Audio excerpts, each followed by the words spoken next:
Olá, ferrinhos! Bem-vindos a mais um episódio, e esse vai ser o último episódio da série sobre o livro Hate. E o último do ano também, né? Mas dê uma geral sobre o que nós vamos falar hoje, Stephanie. Hoje nós vamos encerrar, finalmente, o livro Hate de Nadir Strauss. Finalmente, né? Finalmente, porque realmente, né, foi uma grande jornada aí, mas vamos chegar ao fim hoje com o capítulo 8 e o capítulo 9. O capítulo 8 vai falar sobre os métodos de não censura que podem limitar de modo efetivo os danos potenciais de um discurso de ódio. Que esse discurso de ódio, né, é protegido constitucionalmente. Então, como que a gente luta contra esse suposto, né, discurso de ódio proferido pelas pessoas sem utilizar de censura, sem utilizar de leis para fazer isso? Mas antes de continuar, eu acho melhor a gente ir para os nossos recados e depois a gente já volta.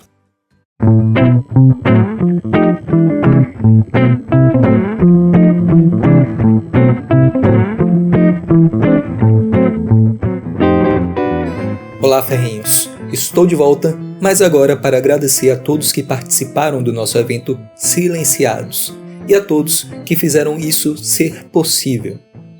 Inclusive, ele já está disponível em nosso canal do YouTube. Vocês gostariam de ouvir nomes como Rafael Lima, do Ideias Radicais, Beatriz Nóbrega, Leandro Narlock e Priscila Chamas, falando sobre liberdade de expressão, discurso de ódio e cancelamento? Então acessem Clube Damas de Ferro no YouTube e @c.Damas de Ferro em todas as redes sociais para conhecer mais do nosso conteúdo e do nosso trabalho. Até mais!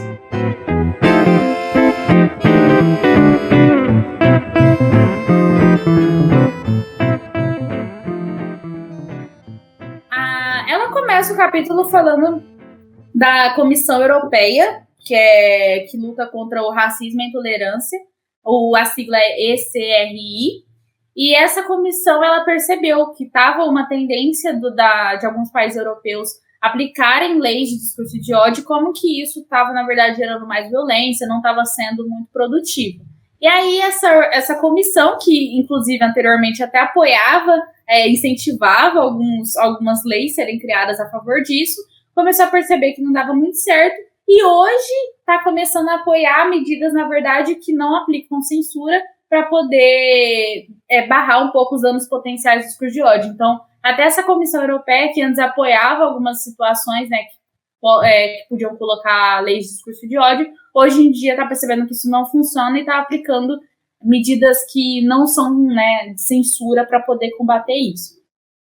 Aí eles falam de algumas medidas alternativas que podem ser usadas. A gente falou um pouco, por exemplo, do contradiscurso no capítulo anterior, que basicamente é uma pessoa falar alguma coisa que seria odiosa ou seria, sei lá, um pouco discriminatória com alguns grupos minoritários, e aí você barra esse discurso da pessoa utilizando o outro, falando, olha, isso aí não faz sentido o que você está falando, você está magoando as pessoas, enfim, você usa discurso para combater discurso, por isso chamado, né, o termo contradiscurso. Aí eles falam um pouco da eficácia que isso pode causar, né, que, por exemplo, na internet, muitas vezes que alguém fala alguma situação ou utiliza de algum termo que é um pouco preconceituoso, as pessoas, mesmo nos comentários dos vídeos, ou em alguma mídia social, rede social, já vai lá, você já vê nos próprios comentários as pessoas indo contra o discurso. Então não precisa ter tanto esse lance de censurar mesmo, bloquear a pessoa, para que a própria população, os próprios usuários daquela rede social façam isso, né? Utilizem dessa censura, digamos, pacífica, entre aspas. Aí ela traz alguns exemplos, que seria, por exemplo, o YouTube. Ele desenvolveu alguns vídeos para combater a mensagem de ódio. O Facebook, ele se envolveu com algumas organizações de políticas públicas, inclusive uma chamada Demos, e a ideia foi realizar uma grande pesquisa com um relatório para poder mostrar o quanto desse contradiscurso estava sendo utilizado na plataforma. E eles perceberam que estava tendo muitas campanhas de contradiscurso no Facebook, e várias pessoas realmente se opondo a discursos que eles consideravam preconceituosos. Então, uma reação meio orgânica mesmo das pessoas contrapondo a atitudes preconceituosas, discriminatórias, assim vai. Aí ela traz um exemplo, inclusive, de algumas campanhas que foram feitas em situações e que uma campanha que gerou, assim, mó auê e que deu mais certo, né? Que foi, por exemplo, quando o jogador, o Daniel Alves, ele é um jogador brasileiro, e ele passou por aquela situação desagradável, que teve um gesto racista num dos jogos que ele estava participando, e que o espectador ele jogou uma banana lá no campo. E aí teve um outro jogador que depois fez uma postagem. E nessa postagem ele publicou uma imagem comendo uma banana e usando a hashtag, tipo, somos todos macacos, ou algo assim. E essa hashtag ficou muito famosa. E as pessoas começaram a fazer a mesma coisa. Então as pessoas começaram a replicar essa atitude desse jogador. No final das contas, eles combateram aquela situação racista com uma situação de campanha apoiando Daniel Alves. Então, como que essa reação ela foi mais interessante, foi mais eficiente do que se tivesse sido aplicada uma lei específica de discurso de ódio nesse sentido. Então, como que a situação popular mesmo, uma situação social, foi mais efetiva. Mas quando eu vi essa questão dos dados que eles retiraram do Facebook e de outras plataformas digitais, essa questão de que em 2015 eles já descobriram que o discurso de ódio, quando ele é confrontado com discurso contra um contradiscurso, ele é muito mais eficiente do que um tipo de bloqueio. Então, se lá em 2015 eles tinham essa informação, como que as pessoas ainda continuam militando por ações contraproducentes de bloqueio, de censura? Isso que é uma coisa que eu não entendo, sinceramente não entendo. Você falou do Daniel Alves, mas que uma pesquisa do Twitter, que foi realizada pelo Twitter, foi encontrado de que imagens com memes, humor e piadas, humor e piadas, eles são muito mais efetivos do que um texto tentando pegar e refutar. Porque quando você vê um texto lá, você pensa, poxa, passou de 2 linhas, não vou ler. Pra que eu vou ler? Então, como a utilização do humor e dessa leveza traz muito mais benefícios do que um tipo de como mudar o comportamento. Como é assim, então o Brasil tá bem, né? Já que é humor e piadas e como a gente é a região do entretenimento, então estamos bem. E também, adicionando a esses belíssimas palavras que esses dois senhores maravilhosos, Stephanie e Gustavo, trouxeram aqui, uma parte que eu gosto muito, que eu quero destacar dessa parte que ela fala sobre esse contradiscurso, é que lá nos Estados Unidos, a própria Suprema Corte já decidiu em favor justamente desse contradiscurso, que é lá na primeira emenda, eles interpretaram como que o melhor remédio, o remédio mais eficaz contra esses maus conselhos que ela fala no livro dela, que seria, esses discursos de ódio, seria justamente o contra-discurso, né, que é contra-speech, que o silêncio forçado não vai levar ninguém a lugar nenhum, muito pelo contrário. Isso foi uma decisão da Suprema Corte deles. A nossa Suprema Corte aqui pensa justamente o contrário. Se a gente começar a analisar um pouco dos casos que estão sendo julgados, eles vão na direção oposta a essa direção que é a favor da liberdade.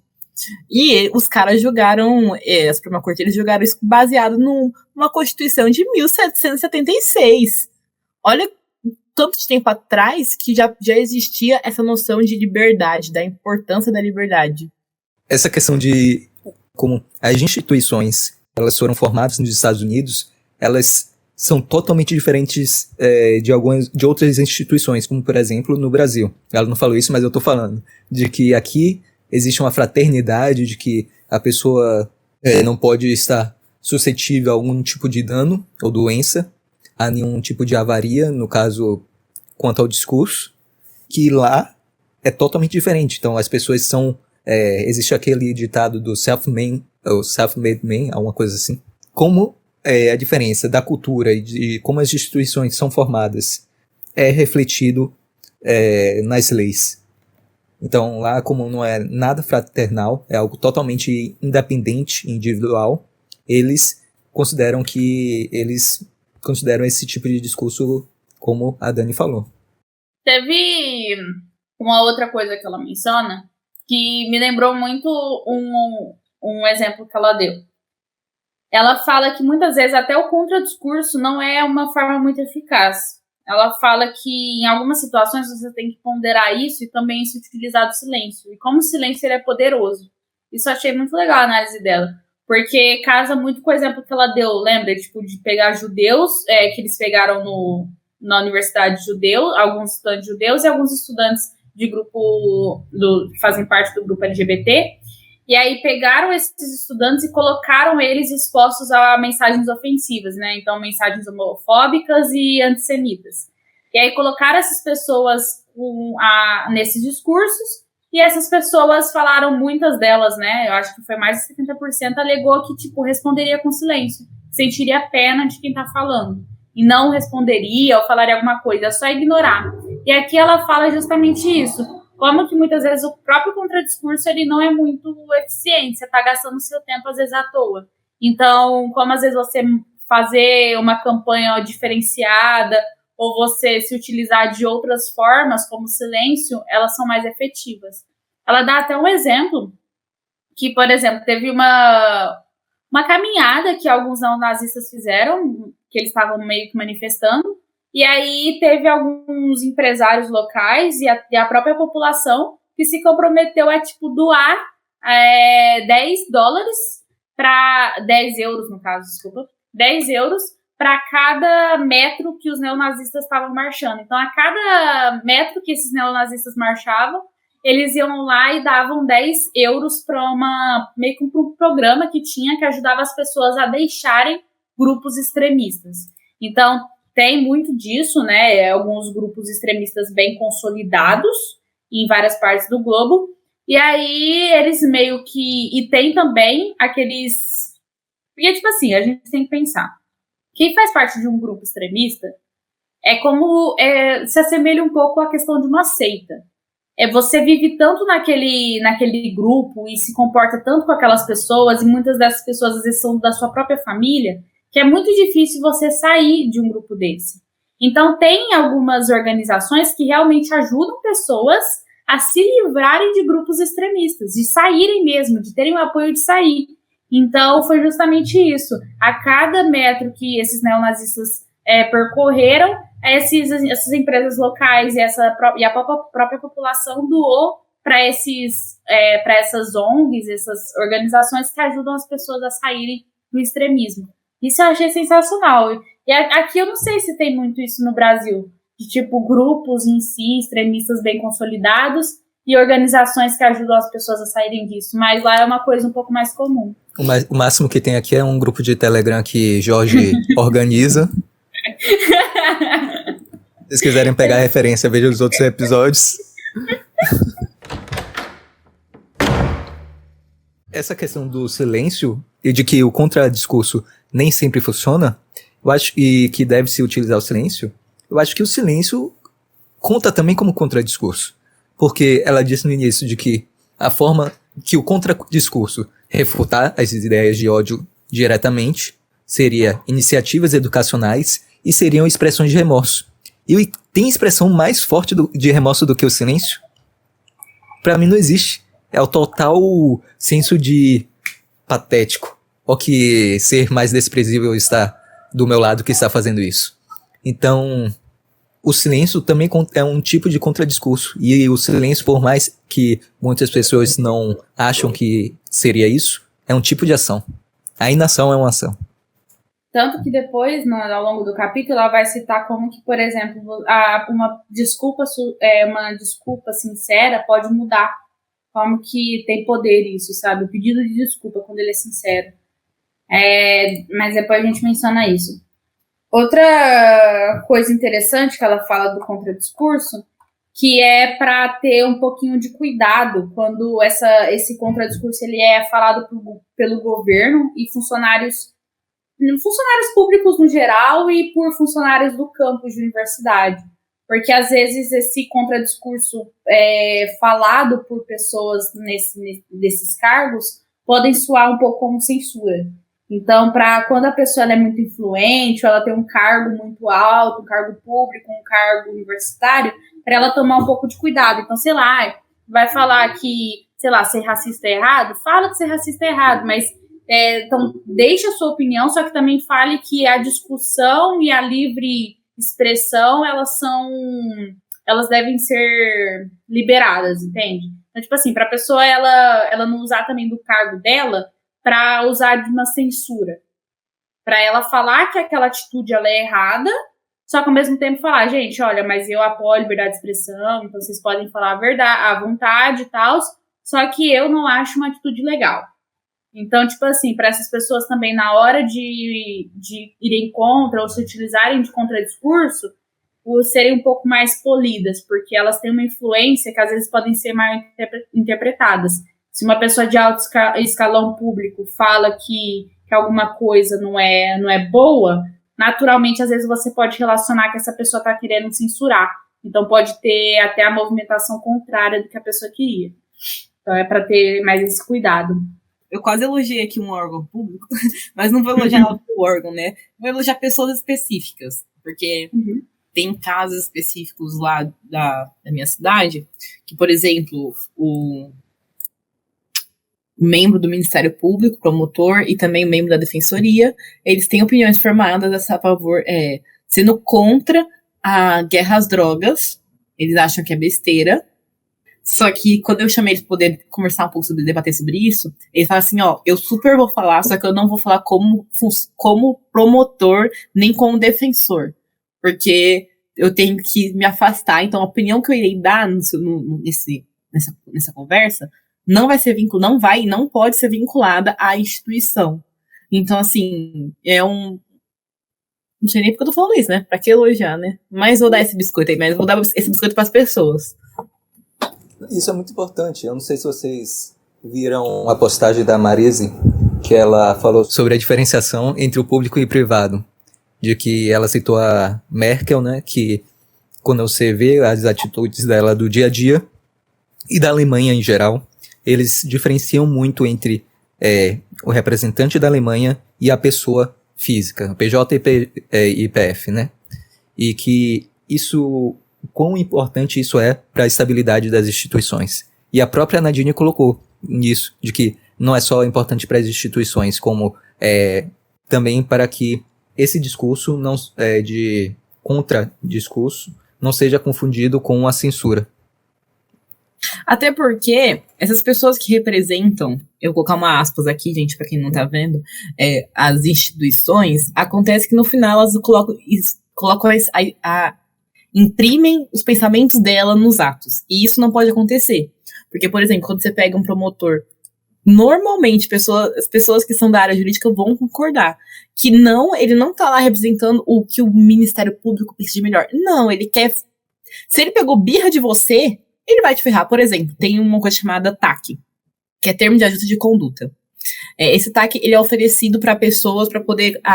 você fez uma coisa errada, você não quer entrar no processo? Assina isso aqui, sem nem olhar, não precisa nem de advogado, só assina, confia no promotor. Assina isso aqui rapidinho e você não precisa de processo. E esses TACs, eles são muito comuns dentro Vou fazer uma contextualização, tá, gente? Vai chegar num ponto final. Esse TAC, eles são muito comuns dentro da área ambiental. Porque acontece? Esse daqui foi desmatado, tem que replantar tudo mais, como você feriu o Código Ambiental, assina isso aqui, reajusta e tá tudo certo. Só que o que acontece? Esses TACs normalmente são feitos de maneira muito ampla, né? Então eles não são individualizados, cada um com cada caso. E o promotor, por carecer de conhecimento acerca de direito ambiental, às vezes escreve umas coisas absurdas. Então fala assim, tem que replantar isso em 3 anos pra gente poder estar cumprido o acordo. Só que a árvore não demora 3 anos pra replantar, sabe? O processo, o Gustavo aqui, esse engenheiro agrônomo aqui, pode até falar melhor. E aí, se você não cumpre, vou colocar uma aspa, porque muitos fazendeiros, às vezes, eles cumprem, só que não está no resultado que o MP gostaria que tivesse, porque não deu tempo, e vai lá e já pune. E já vai, multa aqui, processo, e a pessoa, o fazendeiro, fica assim, mas eu fiz a minha parte, só que a natureza tem que fazer a parte dela.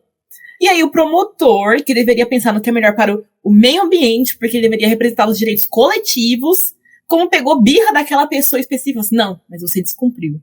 Então ela prefere abrir mão de uma coisa que vai ser bom para o meio ambiente, para todo mundo, porque ela não gostou da atitude de determinada pessoa. Então, assim, agora, aplicando isso dentro da parte do censura, faz sentido? Talvez não faça. Mas se você analisar um pouco, faz. Porque Faz sentido, faz sentido. Ele, dentro da sua função, está censurando se você usar o seu cargo para isso, porque ele tem poder para. Então, tanto para o bem quanto para o mal, tanto para influenciar para o lado positivo quanto para o lado negativo, ele tem poder para isso. E é censura de qualquer maneira. Você querer impor que só as ideias liberais devem ser ditas e expostas como professora acadêmica é uma censura sim também. Aceitem. Cara, e não é que nem que a gente tá falando de, tipo, aquele lance de, né, escola sem partido, não é nem nesse sentido. Tipo, o professor, ele pode expor a opinião dele e tudo mais, só que o que a própria autora fala, né, é legal ele dar essa ênfase de, tipo, gente, ó, tô expondo aqui minha opinião, mas, né, ó, vamos deixar bem claro que se você tiver uma opinião diferente da minha, fala, você tem essa liberdade. Então é legal eles terem essa responsabilidade de deixar isso mais claro, quando eles forem falar. E é também, eu acho que a Thay já mencionou isso também, que quando você tá numa posição de professor, por exemplo, você vai falar de um determinado autor ou de determinado pensamento, é legal que você seja fiel àquilo que o autor falou. Independente se você acredita naquilo ou não, é legal que você pelo menos passe a informação de um modo decente. Então, eles têm sim uma certa responsabilidade. E quando eles forem falar, é legal eles fazerem essa diferenciação, igual o Hugo falou, né, de público e privado. Até que ela colocou, né, a foto da marca no mercado, né? Foi bem legalzinho, assim.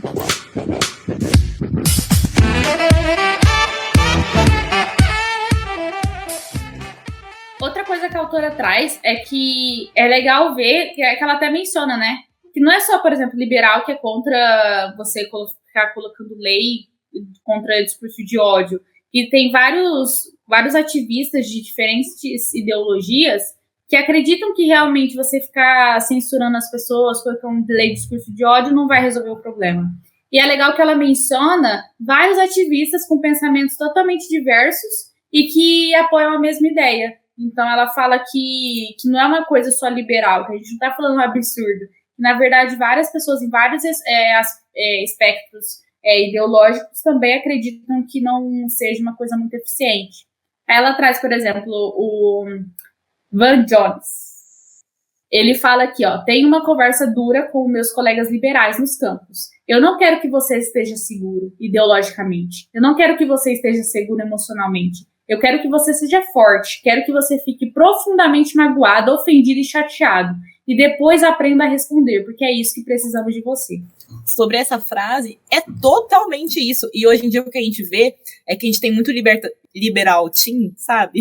Uhum. Que Libertino. Não entendem esse conceito, que não é sobre você impor as suas ideias. É sobre você ter a liberdade de discutir de maneira educada e falar, respeito seu posicionamento, mas eu acho um posicionamento burro. Velho, porque realmente, tipo assim, lógico, eu não vou ser hipócrita se eu não falar. É bem chato, assim, pô, você é liberal ali na faculdade, aí você vê que, tipo, 70% da sua sala tudo esquerdista. É uma situação chata, é desagradável. Mas justamente, tipo, a gente tem que aceitar que o outro, ele deve ter a liberdade dele de expor opinião, mesmo que seja uma opinião que você ache besta, mesmo que seja uma opinião chata, mesmo que você esteja de saco cheio, você tem que defender. Não adianta. É meio... É foda, mas é isso. É isso a vida, não é que ela somente na traz, por unidade, em exemplo, todos o os aspectos Theodore da vida Shawn, pública. ele é ex-diretor público e presidente da Legal Defense and Education Fund. Ele fala que acredito profundamente que membros de grupos minoritários que são discriminados tenham a responsabilidade de falar por si. E é muito isso, isso eu achei muito sensacional, que ele fala essa responsabilidade, porque, real, se você está sofrendo com alguma atitude preconceituosa ou algo assim, é legal que as pessoas tomem a frente, te ajudem e tomem a briga mesmo. Só que se você não defender você mesmo a princípio, o que vale 300 falar por você? O que vale 300 comprar sua briga se você mesmo não comprar? Então, tipo assim, como que é importante realmente a própria pessoa ela ter responsabilidade de autodefesa. E, lógico, é importante também que os outros não fiquem calados. mas a primeira pessoa a ficar indignada é a pessoa que sofreu com isso, porque senão não adianta, não vale de nada. Até no campo jurídico mesmo, se a própria vítima negar a situação, a própria vítima não querer lutar contra aquilo, o que vale as outras ficar falando? O processo não ocorre, no caso. Então é bem isso. Outro ativista é o Gwen Thomas, sei lá, enfim. Ele é ativista de direitos civis e ele fala assim: temos que ensinar nossos jovens como lidar com situações adversas. Eles têm que aprender a sobreviver com discursos ofensivos que consideram dolorosos e que os ferem. E o outro é o ativista conservador Alan Keyes, sei lá.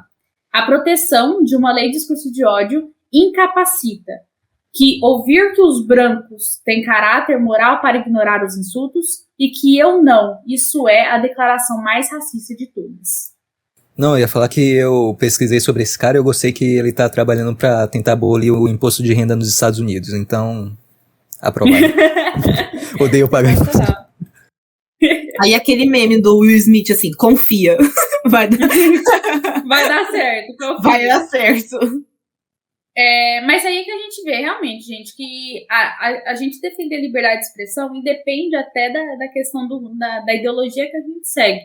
Porque a gente tem que defender que o outro que pensa diferente fale mesmo, e a gente tem que sacar que a pessoa que está falando, que está sofrendo o insulto, ela tem responsabilidade também de achar que é um absurdo. Não adianta todo mundo comprar a briga dela se ela não compra dela.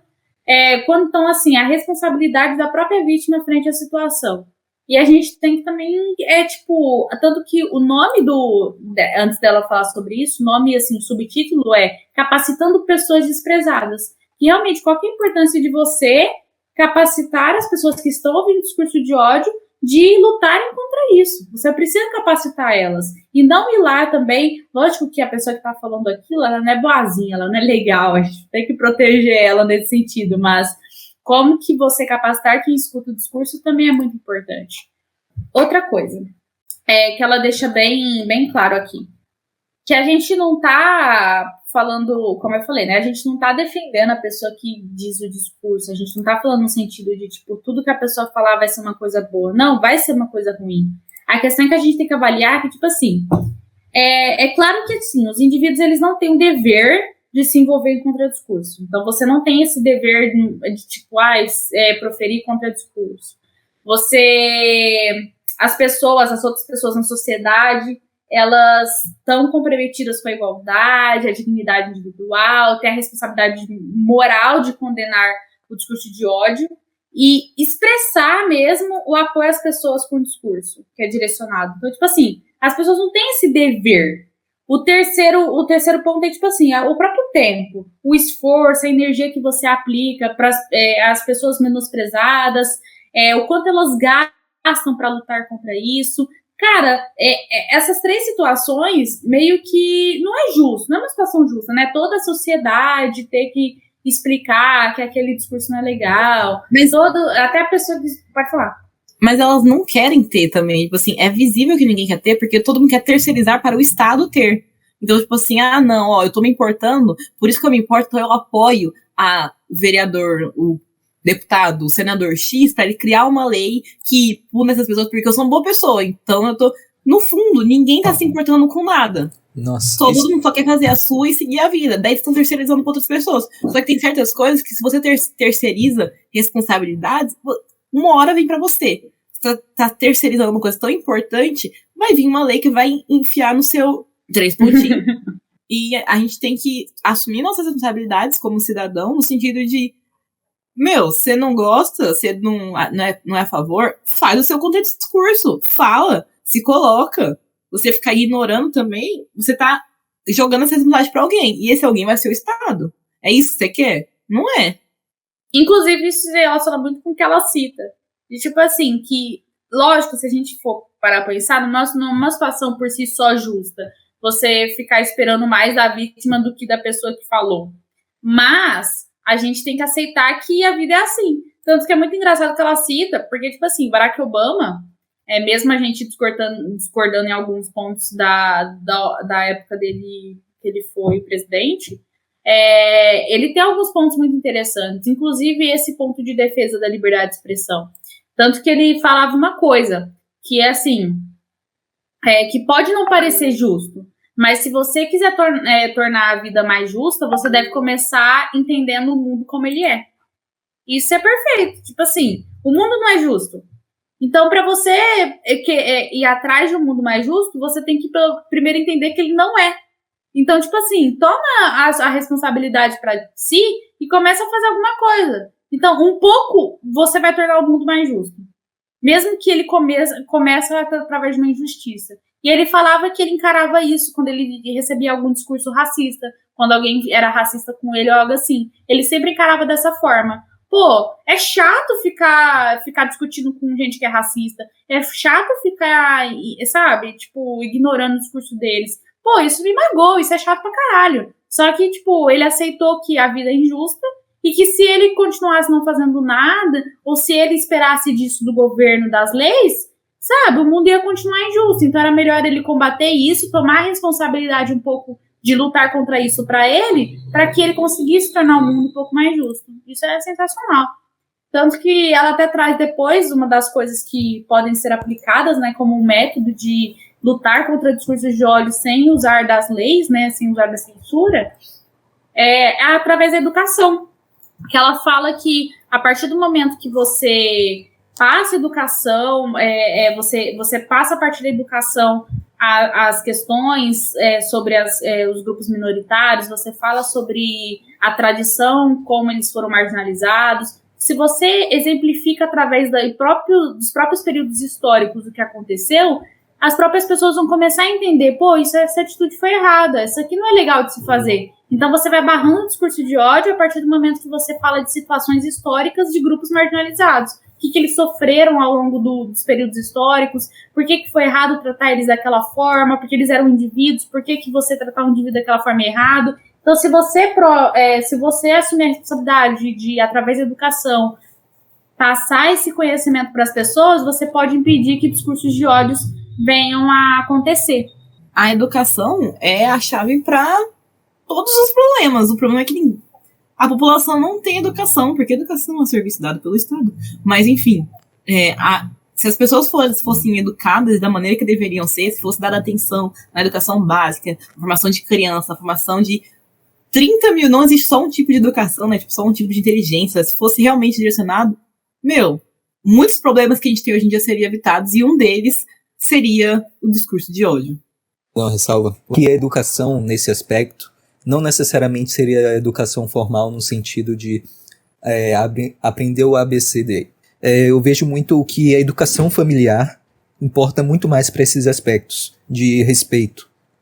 E isso eu falo porque se a educação familiar ela influencia aspectos gerais, como por exemplo, isso eu posso ver, por exemplo, os vizinhos. Eu tenho um vizinho que, porque não teve uma educação familiar muito boa, foi para a vida no tráfico. Enquanto isso, o vizinho do lado, ele pega, porque a família dele deu uma educação que isso é errado, e então respeitar, é totalmente diferente. Ele pega, cria uma banda, ou então tem várias boas amizades, etc. Então, se nesses aspectos gerais é assim, então também no discurso é assim. A pessoa, se tiver uma educação familiar de que respeitar o próximo é importante, pode até ofender alguém, mas não ofenda buscando somente ofender. Você pode falar algo que você acredita, mas não com o objetivo primeiro de ofender. Pode até acontecer, mas que não seja esse o objetivo. Se fosse assim, os políticos, ou então os monte de rico babaca não existiria, se fosse somente educação formal. Então, educação familiar, creio que é a chave para isso. É verdade, você falou do rico babaca, faz muito sentido também. Outro exemplo que ela também traz, né, é realmente não ficar só na educação formal, mas também trazer para outros campos. Então, a educação que a própria internet proporciona, né, canais educativos, materiais que a gente tem na internet. Outra coisa também que ela fala é você colocar isso um pouco mais na parte de entretenimento. Até Glória Álvares, né, mencionava como que é importante a questão cultural no pensamento das pessoas. Então, você começar a falar dessas questões no campo cultural, nos filmes, você começar a trabalhar... Eu, particularmente, eu me irrito com questões, assim, de lacradoras. Mas eu entendo, por exemplo, a importância, sei lá, de você diversificar mais, você dar mais, você trazer as pessoas que muitas vezes não estavam, por exemplo, sei lá, se você pegar historicamente... Empoderar, né, amiga? Se você trazer historicamente os filmes, se você pegar historicamente os filmes, você vê que, por exemplo, os negros, eles ocupavam papéis específicos. Hoje você já tá vendo isso mudar um pouco. Hoje você vê eles tendo mais papéis de relevância dentro dos filmes, você vê eles tendo, tipo assim, não é só um cara que tá fazendo comédia, é um cara sério que tá ali fazendo um papel e tudo mais, porque antes colocavam só em alguns papéis específicos e com características específicas. Hoje você tá vendo que, tipo assim, um ator negro, um ator branco, eles, independente da cor deles, podem pegar um papel importante. Pode pegar um papel com características específicas. Então, tipo assim, isso, você colocando isso na mídia, você colocando isso nos filmes, nas séries, enfim, isso é muito importante. Eu só me incomodo mesmo quando eles colocam e querendo forçar a frase lacradora, ou querendo, tipo, fazer as pessoas engolirem. Sabe quando você coloca isso de uma forma sutil? Pô, você só dá o papel pro cara. Pronto. Isso eu acho que é muito mais eficaz. Agora você pega, tipo, sei lá, teve um filme, acho que foi da Capitã Marvel. Nossa, velho, que filme que foi aquele? Era, tipo, frase lacradora a cada 2. E eu falava, velho, você vê que a importância do filme era maravilhosa. A pessoa tava se autoafirmando tanto que a gente até duvidava que ela acreditava nisso.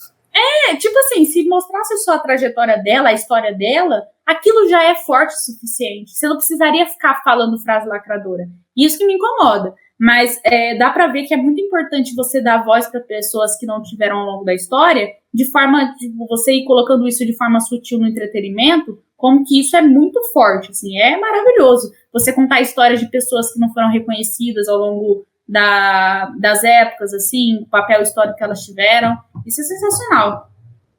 Eu tava até conversando com meu irmão sobre isso, e é exatamente isso. Por exemplo, 20 anos atrás, negro era só faxineira, era de prate, não tinha uma faxineira branca. Era só... e quando e hoje melhorou, é claro, isso. Porque é a realidade que negro não é só faxineiro.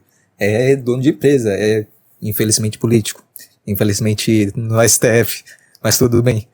Mas são pessoas bem-sucedidas, porque o mundo mudou. E parece que as pessoas, parece que elas ainda estão em 1800 e bolinha. Mas isso muda e influencia muito também. Igual aconteceu, né, daquela booktuber que eu vi, né? E tipo assim, ela fala da importância, por exemplo, de você retratar, sei lá, pessoas de grupos LGBT nos livros. Isso é muito importante, né, você relatar realmente, né, tipo, não existe só casal homem e mulher, existe casal homem-homem, mulher com mulher, enfim, existem. Então é legal que existe você relatar nas obras. É interessante, porque justamente, né, as nossas obras literárias, elas acabam sendo um reflexo de uma época. É muito importante você realmente saber o contexto quando você vai ler um livro. Mas você, por exemplo, você ficar lendo um livro só por esse motivo, eu acho meio besta, sei lá. Entendeu? Aí tem a outra questão. Igual ela falar assim, nossa, se você só lê, por exemplo, até hoje, eu só li livros com casais homem e mulher. Se eu não leio livros com casais homoafetivos, quer dizer que eu sou contra eles. Aí eu já acho uma afirmação absurda, tá ligado? Não é coisa mais patética é uma pessoa pegar, não, vou me forçar a ler isso só porque eu me sinto culpado.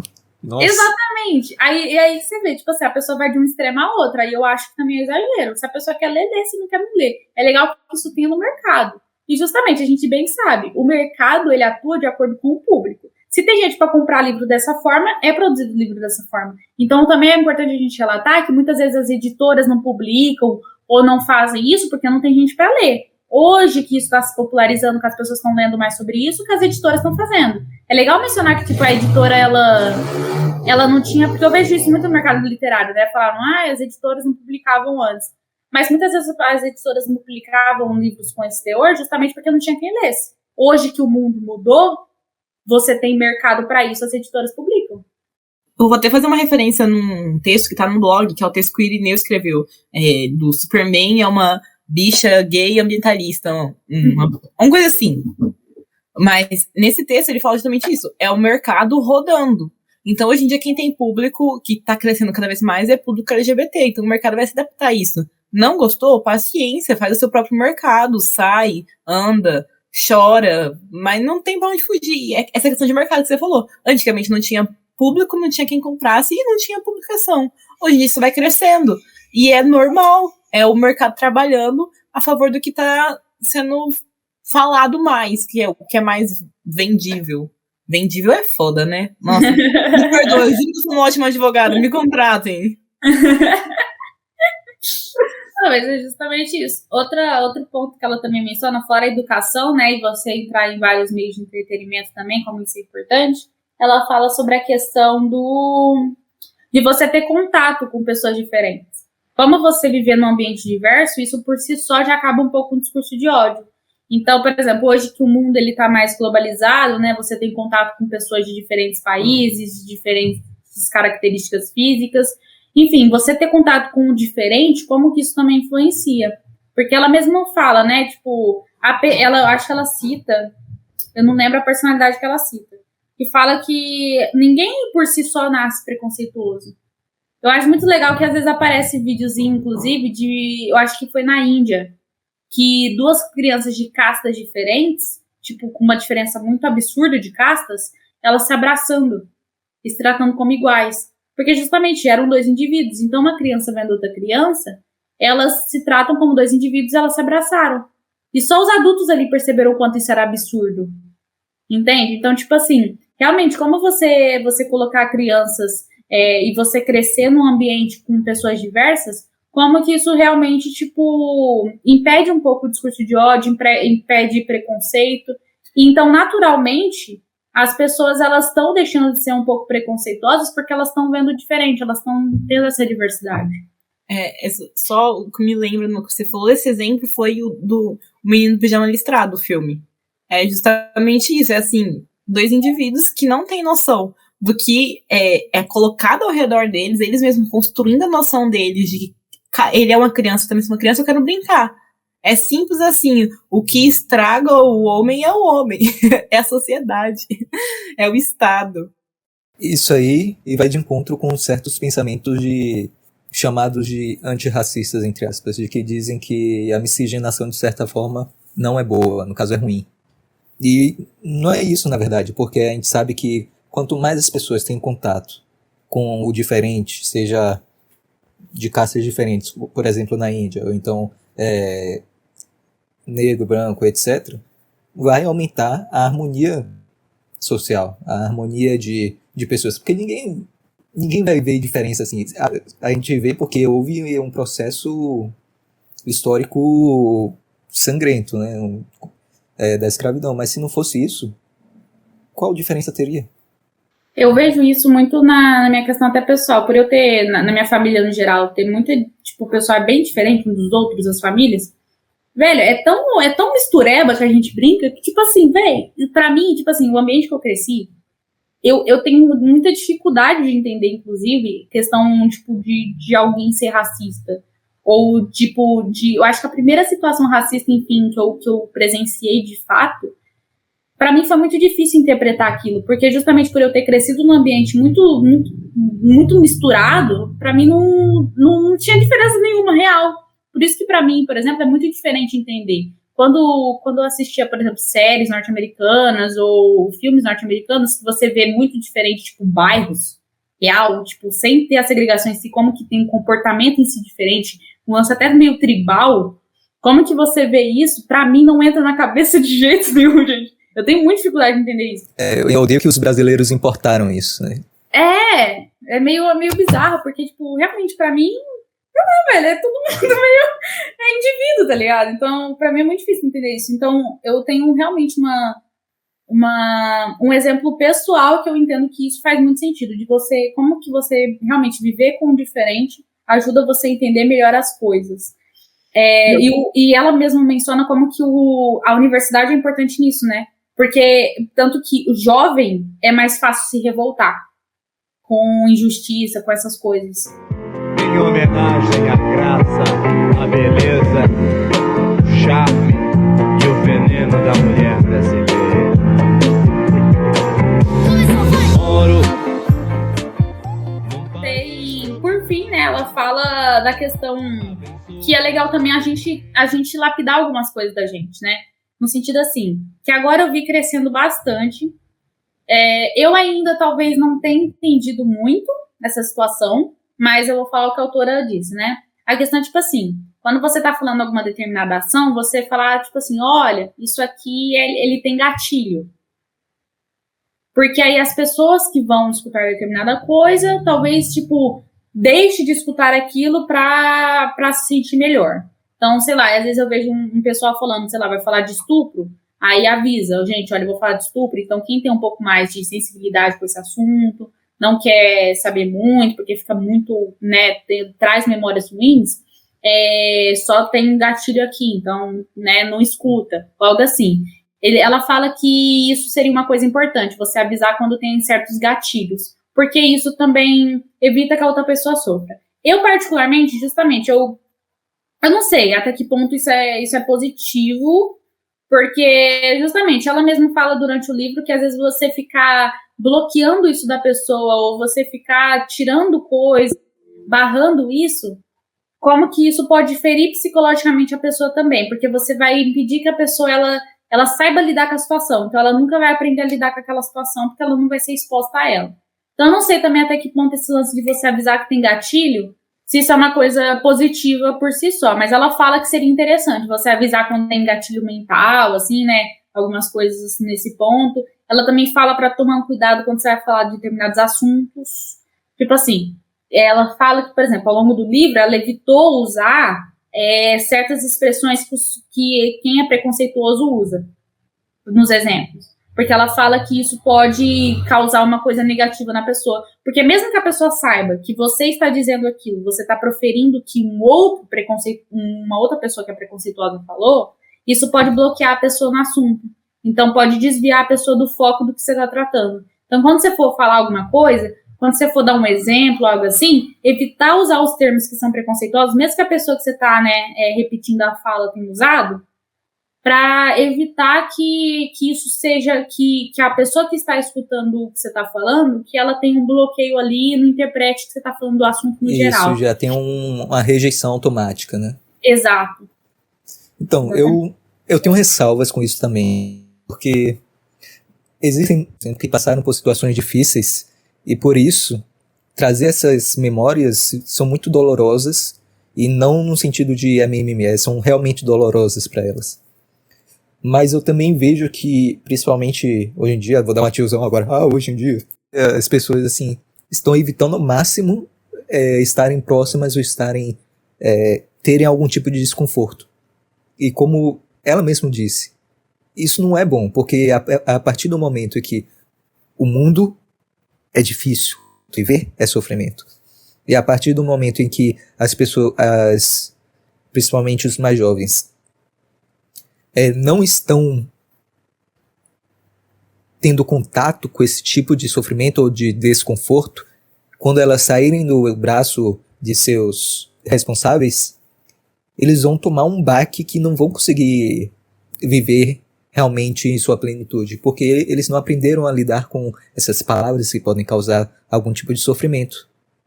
Então, de certa forma, existe algo real, só que a exacerbação desse tipo de lógica pode não ser muito saudável para as pessoas.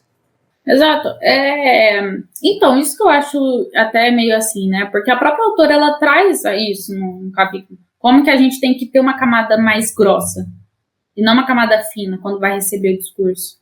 Porque, querendo ou não, realmente, velho, é o que tem até o que todo mundo fala, né? Tipo, são as situações difíceis que fazem você chegar tão longe. São as situações difíceis que te fazem ter mais resiliência, que te fazem ficar mais forte para situações que são mais desafiadoras. Então, não sei bem. Tipo, se você pegar pessoas até de grande sucesso, elas receberam muito não na vida, elas sofreram, elas passaram por situações bem difíceis para chegar onde estão.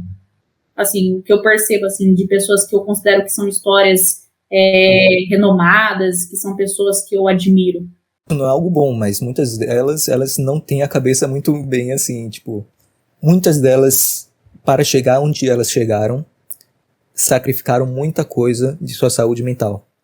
Sim. E não estou dizendo que isso é bom, mas de que se isso aí são as pessoas mais, assim, top do top, tipo Bill Gates, sei lá, ou Elon Musk, mas é necessário sacrificar algum tipo de... necessário ter sacrifício.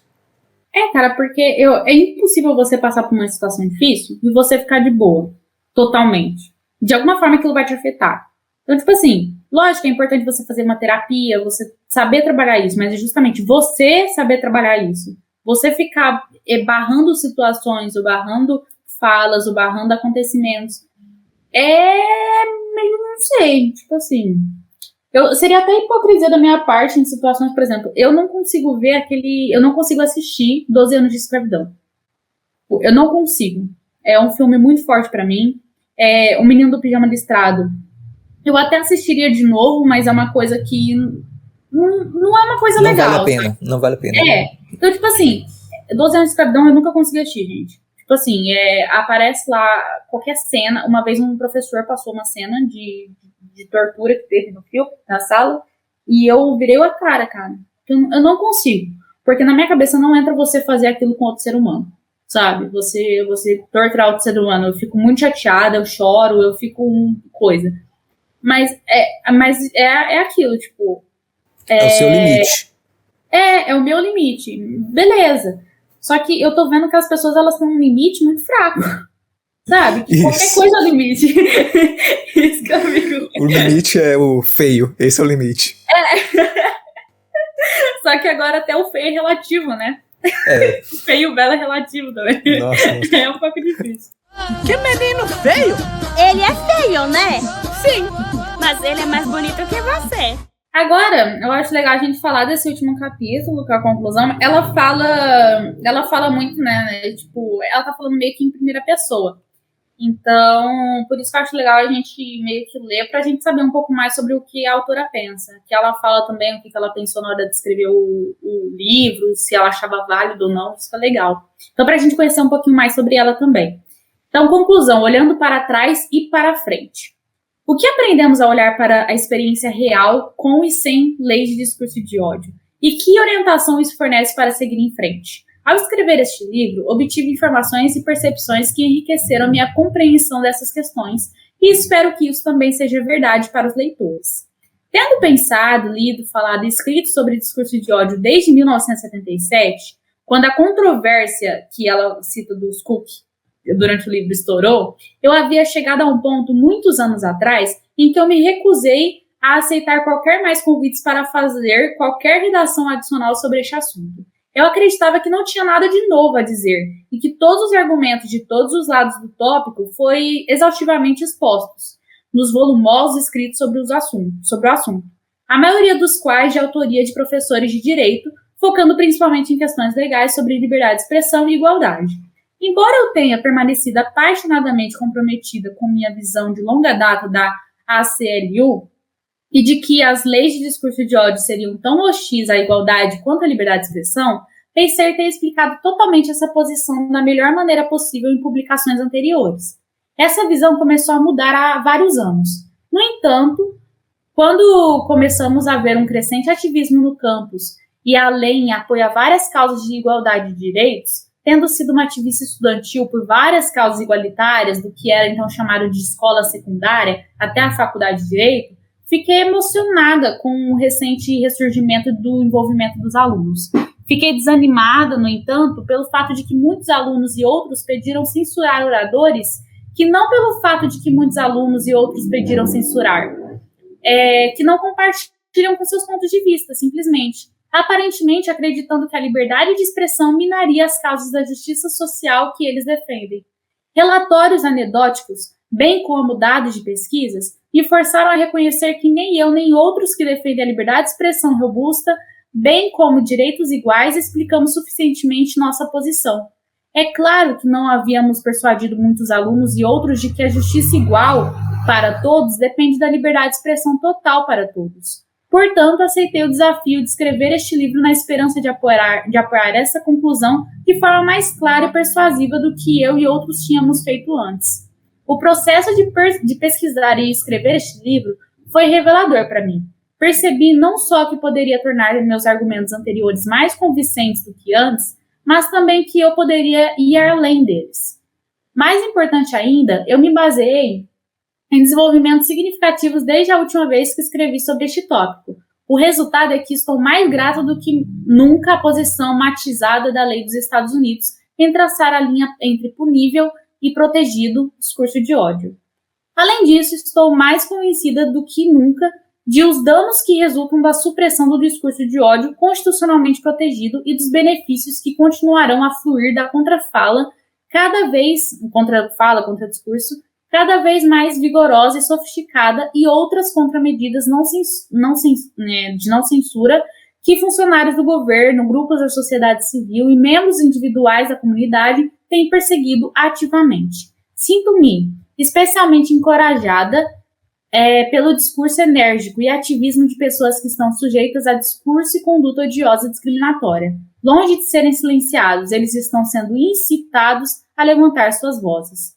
Uma quantidade desproporcional de escritos sobre o discurso de ódio, começando com a explosão de interesse neste tópico na década de 80, foi de autoria de advogados. Mais recentemente, vimos estudos mais diversificados sobre o assunto ódio por uma série de cientistas sociais. Em 92, o Instituto Interdisciplinar de Estudos do Ódio foi fundado na Gonzaga University, que simultaneamente lançou o Journal of Hate Studies Interdisciplinar. Programas semelhantes foram instituídos em outros campos, universidades e faculdades. Eles vêm adicionando cursos interdisciplinares sobre ódio a seus currículos. As discussões sobre o assunto também floresceram na mídia pública em geral. Como advogada, é um tanto humilhante examinar esses materiais que proliferaram recentemente, porque relativamente poucos deles abordam as questões jurídicas que têm dominado os prolíficos escritos dos advogados sobre o assunto. Isso me lembra o famoso aforismo de Mark Twain. Se a única ferramenta que você tem é um martelo, então todo problema se parece com um prego. Compreensivelmente, os professores de direito inovadores que abordaram este problema décadas atrás surgiram com ferramentas legais, mais notavelmente novas leis, para lidar com o dano potencial que temiam causar no discurso de ódio protegido pela Constituição. Desde então, muitos diversos especialistas com kits de ferramentas mais diversos têm desenvolvido estratégias alternativas e mais eficazes. Observa os passos positivos das últimas décadas para não sugerir que devemos descansar sobre os louros. Contentes com o progresso que temos feito, mas pelo motivo oposto, para fortalecer nossa determinação de continuar lutando por todos os objetivos importantes em jogo: liberdade, igualdade e democracia, bem como o bem-estar individual e a harmonia social. O progresso que já fizemos, por meio de mais discurso, não menos, deve nos encorajar a manter o curso. Todos devemos exercer o que é o direito mais essencial de todos para a promoção dessas causas vitais: o direito de não calar. Sensacional. Palmas. Uhum.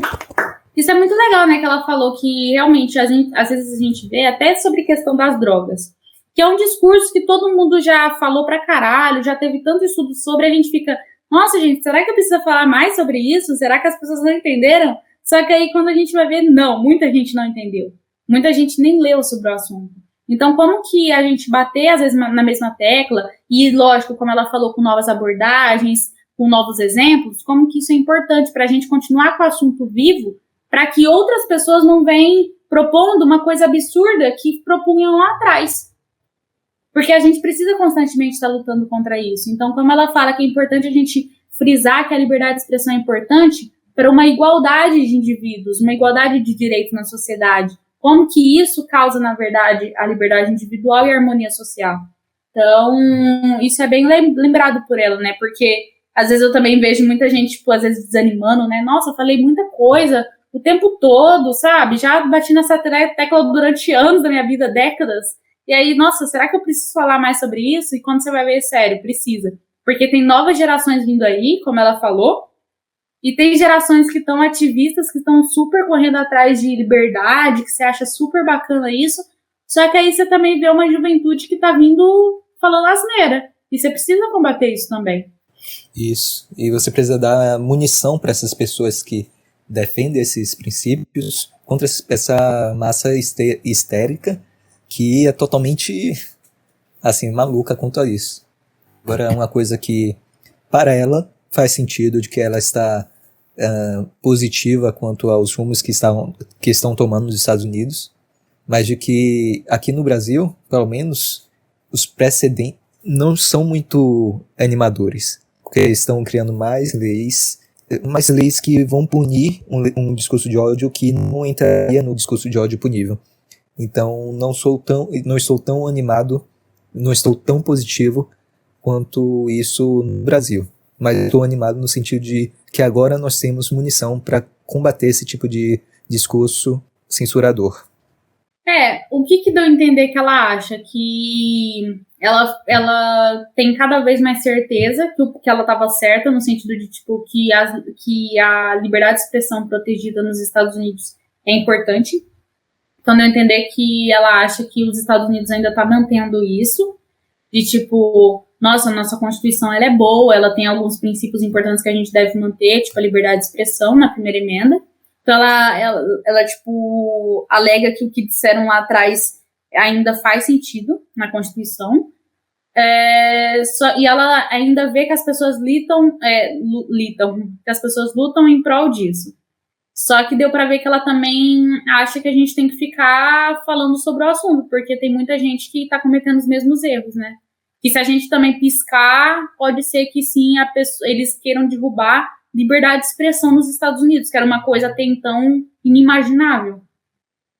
Eu acho que não, realmente, quando derrubarem liberdade de expressão nos Estados Unidos, ou, sei lá, liberdade econômica, essas coisas, como o pessoal tá cogitando, velho, aí eu acho que a gente vai ser bem triste.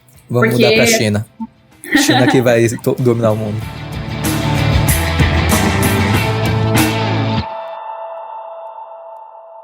Mas é isso, Gu, encerramos o último podcast sobre hate.